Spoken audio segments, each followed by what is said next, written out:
আসসালামু আলাইকুম বন্ধুরা। আজকে আমি আপনাদের সাথে শেয়ার করব আজকে আমি আলু ভর্তা কীভাবে তৈরি করি। কাঁচামরিচ দিয়ে ধনিয়া পাতা দিয়ে আলু ভর্তা আর সাথে পাতাকপি ভাজি।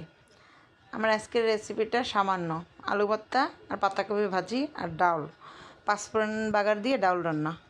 আর আমি এইভাবে আলু ভর্তা বানাতে খুব পছন্দ করি। আমাদের বাসায় আমার বাচ্চারা, আমার হাজব্যান্ড এই আলু ভর্তাটা অনেক পছন্দ করে। আমার মেয়ে তো সবসময় বলে, মা আলু ভর্তাটা এইভাবে বানাবা, কাঁচামরিচ অনেক ভালো লাগে।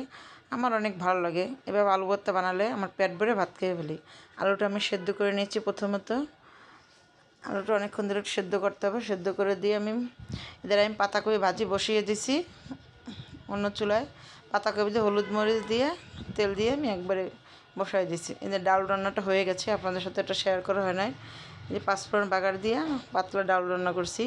আলু ভর্তার ডাল আমার বাসায় সবাই পছন্দ করে, আমার ছেলে মেয়ে, আমারও ভালো লাগে।